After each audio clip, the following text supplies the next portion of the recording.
जैसे ही सर्दियों का सीज़न स्टार्ट होता है ना, हर तरफ गजरेला, गाजर की खीर, हर तरह की डिशेज़ गाजर से रिलेटेड बनना स्टार्ट हो जाती हैं। लेकिन आज डिफरेंट तरह की, जिसमें ना चावल डलेगा और बहुत ही मज़ेदार, बहुत ही यम्मी होगी। तो मेरे तरीके से ज़रूर बनाइएगा, आपको अच्छी लगेगी।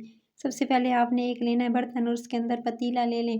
बस उसके अंदर शामिल कर दीजिएगा आपने दूध। अच्छा, दूध जो है मैंने तकरीबन लिया है 1 किलो। दूध को तकरीबन आपने हल्की आँच पे छोड़ देना है जब तक कि बहुत गाढ़ा नहीं हो जाता। आप इसको जो है बस हल्की से दरमियानी आँच तक छोड़ दीजिएगा। और उसके बाद आपने क्या करना है, आपने एक और पैन लेना है और उसके अंदर शामिल करना है देसी घी। 1 बड़ा चम्मच जो खाने को पता है वो शामिल कर दीजिएगा देसी घी उस पैन के अंदर। और साथ में जो है हरी इलायची का पाउडर भी तकरीबन 1 टीस्पून भरकर शामिल कर दीजिएगा। और इन दोनों के साथ ही आपने तीसरी चीज़ शामिल करनी है, गाजरें। अच्छा, गाजरें कद्दूकस करके मैंने 4 बड़ी गाजरें ली थी, उनको कद्दूकस कर लिया था और उसके अंदर शामिल कर देना है। अच्छा, ये आपको ज़्यादा लग रही होंगी, ये बहुत कम हो जाएँगी जब ये बहुत अच्छे से पकेंगी। अच्छा, इसे बहुत धीमी से दरमियानी आँच पे आपने इसका पानी खुश्क ड्राई होने तक आपने इसे कुक करना है। ये देख सकते हैं काफ़ी हद तक ये स्क्वीज़ हो चुकी थी और इनका पानी ड्राई हो चुका था और साइडों पे जो है वो आपको घी नज़र आने लगे। तभी आपने फ्लेम बंद कर देनी है। और उसके बाद कुछ लोग क्या करते हैं, इसके अंदर डायरेक्ट चीनी भी डाल लेते हैं, लेकिन मैंने चीनी का इस्तेमाल नहीं किया है, सिंपल गाजरों को पकाया है। दूध देख सकते हैं काफ़ी हद तक गाढ़ा हो चुका था, इसे मज़ीद आपने पकाना है। दूध इतना पकना चाहिए, तकरीबन इसे 10 से 15 मिनट आपने पकाना है, बिल्कुल रबड़ी की शक्ल अख्तियार कर जाए। अच्छा, इसमें चावल का इस्तेमाल मैं नहीं करूँगी। लोग चावल के साथ खीर बनाते हैं, लेकिन मैं चावल के बगैर आज आपको बना कर दिखाऊँगी। सो इतनी थिक एंड इतनी गाढ़ी होगी। तो दूध को काफ़ी देर पकते हुए जब हो गया, दूध की क्वांटिटी कम नज़र आ रही है आपको, तभी आपने ये जो अच्छे से भूनी थी ना गाजरें घी के अंदर, वो इसके अंदर शामिल कर देनी है।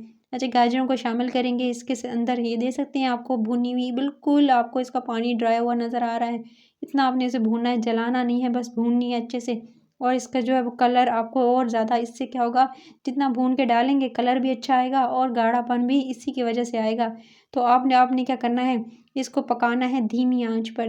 धीमी आंच पे आप पकाएंगे गाजरों को, और जब तक कि इसके अंदर ये गाढ़ापन जो है पैदा नहीं हो जाता, दूध का गाढ़ापन ये दे सकते हैं, मलाई ऊपर जमती हुई नज़र आ रही है आपको। इस वजह से है कि इसको काफ़ी देर हो चुकी है पकते हुए। और इस पे जो रसीली जो गाजरें हैं ना, इसका टेस्ट तो और ही ज़्यादा अच्छा आएगा। अच्छा, मैंने चीनी अभी शामिल नहीं की है, अब इसे पका रही हूँ सिंपल गाजर के साथ ही। दूध को पकाएंगे गाजर के साथ, और जब तक कि इसके अंदर इस तरह का थिकनेस नहीं आ जाती, मज़ीद आपने इसे और गाढ़ा करना है 5 मिनट, ताकि और ज़्यादा थिक हो जाए। तो आपने जो है इसी तरह से पकाएंगे ना मेरे तरीके से, तो आपको बहुत अच्छी लगी रेसिपी, और आप घर वाले यकीन ही नहीं कर पाएंगे कि आपने गाजर की खीर में जो है वो चावल शामिल किए हैं कि नहीं किए हैं। अच्छा, काफ़ी हद तक ये देख सकते हैं गाढ़ी हो चुकी है। तो बस फिर आपने क्या करना है, इस गजरेले के अंदर अब आप देख सकते हैं गाढ़ा हो चुका है, ऊपर आपको मलाई की तह भी नज़र आ रही है। बस फिर तभी आपने क्या करना है, इसके अंदर शामिल करना है, जब इस तरह से गाढ़ी थिक होने लगे बिल्कुल लास्ट में, अब आपने इसके अंदर शामिल करनी है चीनी। अच्छा, चीनी जो है इसके अंदर शामिल करेंगे, आधा कप भरकर आपने इसके अंदर चीनी का शामिल कर देना है। चीनी अगर फीकी होंगी, जैसे सीज़न एंड होगा, तब आप चीनी की मकदार बढ़ा भी सकते हैं।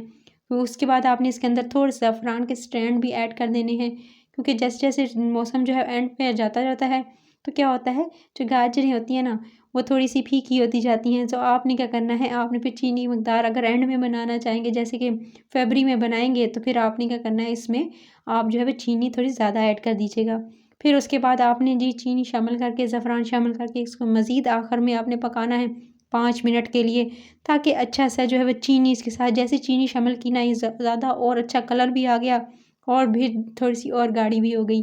बस लास्ट में आपने थोड़े से रोस्ट करके नट्स शामिल कर देने हैं, जिसमें बादाम थे, मैंने इसके साथ 4 मगज़ भी लिए हैं, साथ में थोड़े से पिस्ते भी क्रश करके डाले हैं।